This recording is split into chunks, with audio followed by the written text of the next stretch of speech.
नमस्कार। कभी सोचा है कि जो बातें बीत चुकी हैं उन्हें अंग्रेजी में कैसे कहा जाए? आज हम पास्ट टेंस की दुनिया में चलेंगे और देखेंगे कि अपनी कहानियों और यादों को सही शब्दों में कैसे बयां कर सकते हैं।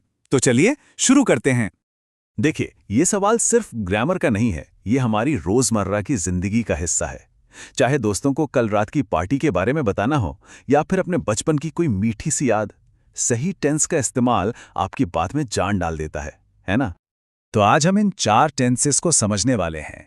Simple past, past continuous, past perfect और पास्ट परफेक्ट कंटिन्यूअस। हर एक का अपना एक खास अंदाज है और हम जानेंगे कि किस मौके पर किसका इस्तेमाल करना है। चलिए, शुरुआत करते हैं सबसे बेसिक और सबसे ज्यादा इस्तेमाल होने वाले टेंस से, सिंपल पास्ट। आप इसे गुजरे हुए कल की कहानियों की नींव समझ सकते हैं। इसका फॉर्मूला बहुत ही आसान है। जब हम किसी काम की बात करते हैं तो सब्जेक्ट के साथ वर्ब की सेकंड फॉर्म लगती है, जैसे गो का वेंट।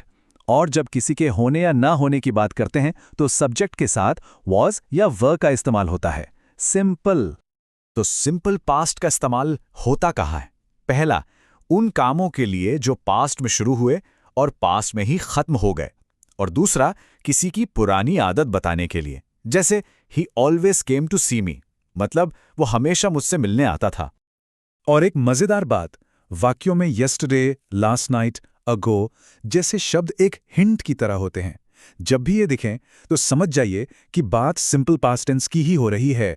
ये एक बहुत काम का सुराग है। अब ये एक बहुत आम गलती है। जब हम येस्टरडे या लास्ट नाइट जैसे शब्दों का इस्तेमाल करते हैं तो इसका मतलब है कि काम पास्ट में पूरी तरह खत्म हो चुका है।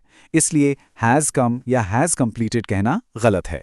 सही तरीका है सिंपल पास्ट का इस्तेमाल करना, केम और कंप्लीटेड।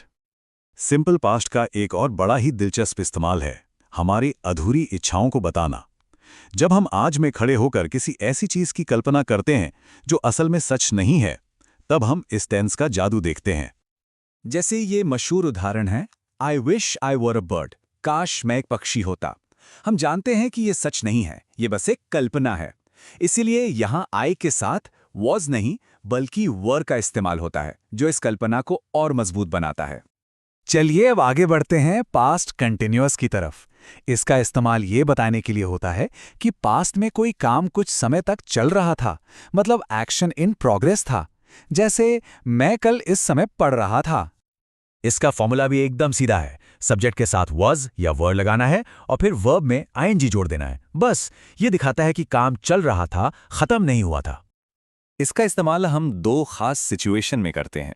पहला, ये बताने के लिए कि पास्ट में किसी खास वक्त पर कोई काम हो रहा था, और दूसरा, जब पास्ट में दो काम एक साथ चल रहे थे, जैसे while Rita was dancing, Radha was singing. यहां देखिए, देन यानी तब और दोज डेज यानी उन दिनों, ये शब्द हमें सीधे पास्ट में ले जाते हैं। इसलिए इनके साथ इज या आर लगाना गलत है। हमें वॉज या वर का ही इस्तेमाल करना चाहिए ताकि वाक्य का मतलब सही निकले। अब आते हैं एक बहुत ही दिलचस्प टेंस पर, पास्ट परफेक्ट। इसका एक खास काम है। यह हमें बताता है कि पास्ट में हुए दो कामों में से कौन सा काम पहले हुआ था। ये अतीत के भी अतीत की बात करता है। इसका फॉर्मूला है सब्जेक्ट के साथ हैड और वर्ब की थर्ड फॉर्म। ये हमेशा उस काम के लिए इस्तेमाल होता है जो दो कामों में से पहले खत्म हुआ हो। ये टाइमलाइन इसे एकदम साफ कर देती है। सोचिए, दो काम हुए, ट्रेन चली गई और वो स्टेशन पहुंचा। पहले क्या हुआ? ट्रेन चली गई। इसलिए ट्रेन जाने के लिए हम पास्ट परफेक्ट हैड स्टार्टेड का इस्तेमाल करेंगे और उसके पहुंचने के लिए सिंपल पास्ट रीच्ड का। इस उदाहरण को देखिए, बात और भी साफ हो जाएगी। मरीज की मृत्यु पहले हुई और डॉक्टर बाद में आया। तो जो काम पहले हुआ यानी मरीज की मृत्यु, उसके लिए हम पास्ट परफेक्ट यानी हैड डाइड का इस्तेमाल करेंगे, और जो बाद में हुआ यानी डॉक्टर का आना, उसके लिए सिंपल पास्ट यानी केम का। पास्ट परफेक्ट का इस्तेमाल पास्ट के किसी पछतावे या अधूरी इच्छा के लिए भी होता है, जैसे I wish I had passed in the first division, मतलब काश मैं फर्स्ट डिवीजन से पास हो गया होता।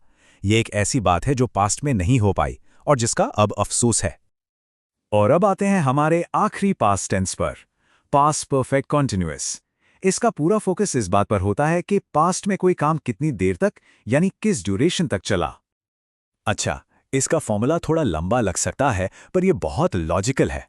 सब्जेक्ट के साथ हैड बीन और फिर वर्ब में आईएनजी।